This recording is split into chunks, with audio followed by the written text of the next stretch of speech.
Bien.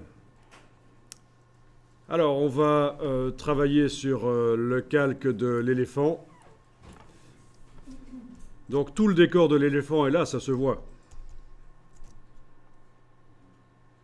Bon, il n'est pas interdit de recadrer un peu l'image de l'éléphant quand vous l'ouvrez pour la première fois, pour avoir un tout petit peu moins de décor. Mais enfin, voilà, tous les pixels sont là. Et on a le masque, touche majuscule sur le masque, le décor réapparaît.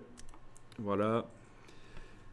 Si on veut, je reclique sur le masque, le décor s'en va à nouveau. Donc le décor est là.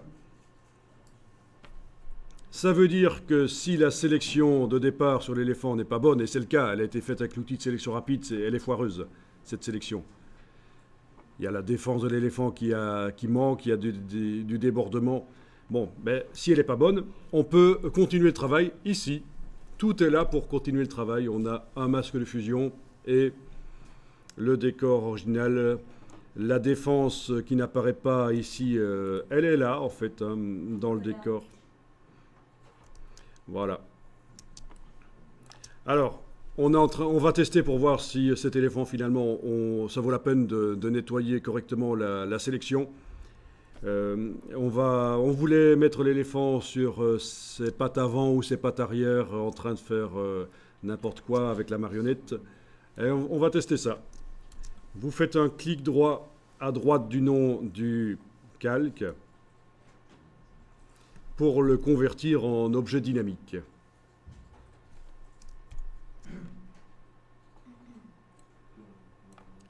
Ensuite, sur cet objet dynamique, on va mettre la marionnette. Édition, déformation de la marionnette.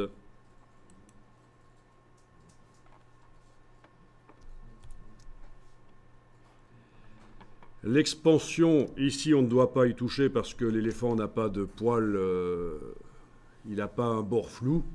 Mais je vous rappelle que si vous faites ça sur un objet à bord flou, vous avez intérêt à faire l'expansion. On avait vu ça. Hein. Sur le loup, on avait vu que si on n'augmentait pas l'expansion de la marionnette, le filet, le faire plus large, on avait au final des poils qui étaient coupés.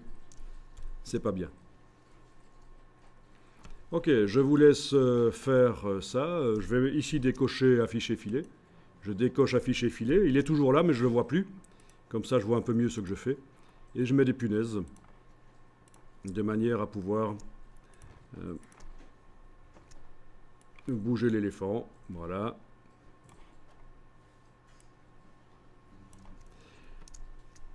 Ça marche. Je vous rappelle que pour tourner une punaise, c'est la sélectionner. Et puis avec la touche Alt, à l'extérieur, allez la tourner.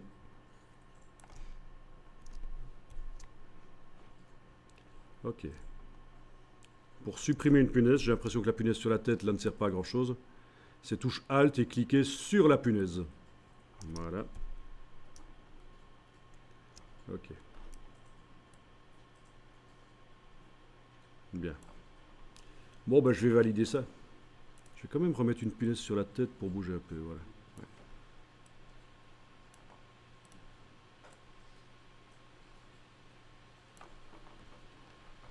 Je valide la marionnette avec le petit V.